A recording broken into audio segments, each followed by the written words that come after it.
A ofensa é o solo perfeito para as sementes do ressentimento.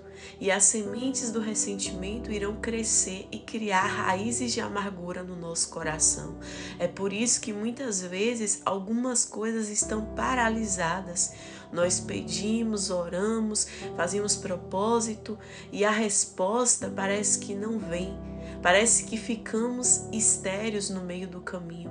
Sabe por quê? Porque não queremos perdoar, porque não queremos abrir o nosso coração e permitir que o Espírito Santo faça a obra completa. Talvez Deus colocou em você capacidades, sonhos, projetos e essas coisas elas não avançam. Parece que tem algo ali que está te paralisando. Porque na verdade, quando nós não perdoamos as ofensas dos nossos irmãos, nós não recebemos o perdão do Senhor. Porque não é justo a gente querer um perdão de Deus e não querer perdoar o nosso próximo.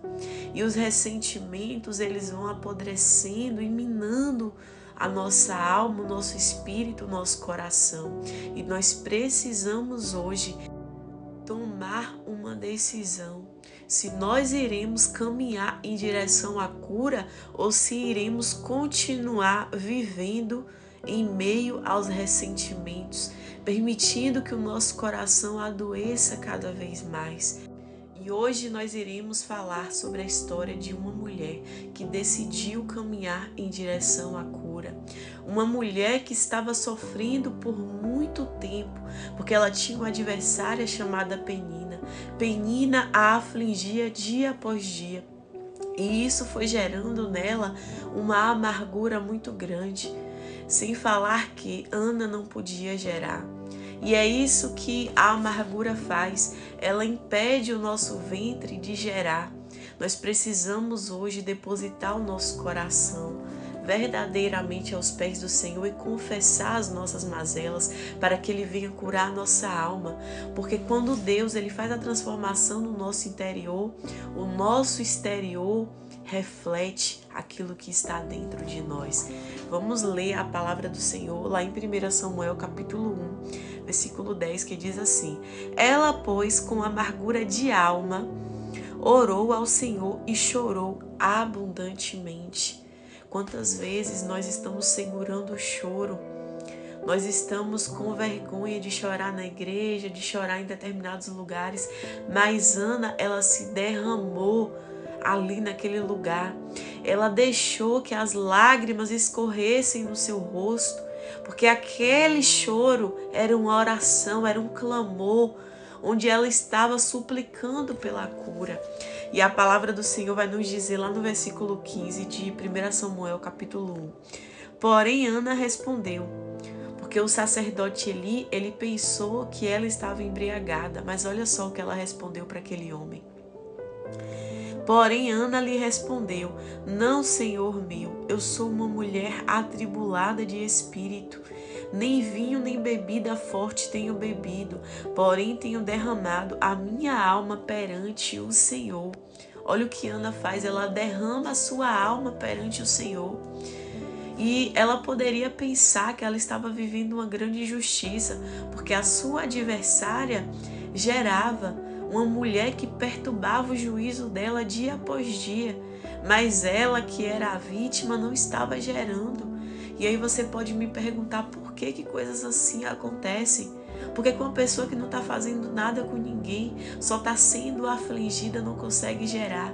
E a resposta é muito simples. O que Deus tinha com Ana era diferente. O que Deus ia gerar no ventre de Ana era diferente. E eu não estou falando que uma é melhor do que a outra, mas existem propósitos que Deus quer fazer na vida de determinadas pessoas que exige uma cura verdadeira. Não é sobre uma cura falsa, que muitas pessoas se sentam na mesa da cura, mas não estão curadas. Muitas pessoas estão ali vivendo de aparência, vestem uma roupa de pessoas santificadas, de pessoas boazinhas, mas as suas mazelas ainda não foram verdadeiramente curadas. Não é sobre isso. O que Deus tinha para fazer na vida de Ana era algo extraordinário. Ele iria colocar no ventre dela uma resposta para uma nação. Ele iria colocar no ventre dela um profeta, um homem que não se desviaria nem para a direita nem para a esquerda. E assim foi Samuel, o filho de Ana. Samuel foi uma resposta naquele tempo, enquanto os filhos de Eli estavam brincando com a obra de Deus, estavam fazendo coisas abomináveis aos olhos do Senhor. Samuel foi chamado, foi levantado, sabe para quê? Para fazer a obra verdadeiramente comprometida com os planos de Deus. Samuel foi usado pelo Senhor para ungir reis.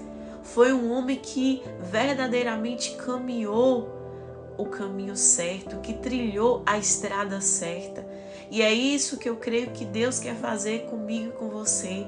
Ele quer colocar no nosso ventre um Samuel que vai ser a resposta para essa nação, mas para isso ele precisa nos curar. Existem promessas de Deus na sua vida que só vão acontecer quando você se posicionar, quando você verdadeiramente fazer como Ana, se derramar na presença de Deus e admitir: Senhor, eu sou uma mulher amargurada de espírito e eu preciso de cura, eu preciso de transformação. Porque Deus, ele não pode usar mulheres feridas, porque se Ana tivesse ali ferida, sabe o que ela ia fazer com Samuel? Ela ia se agarrar com Samuel para ficar esfregando na cara de Penina: olha o que Deus fez, olha só a minha bênção. E Deus, ele não nos chama para isso. Ele não nos chama para ficar esfregando na cara de ninguém. Ele nos chama para um propósito. Deus, quando ele coloca um sonho no nosso coração, é para uma obra muito maior. Não é para a gente ferir outras pessoas, não é para a gente usar aquilo dali para simplesmente querer se vingar.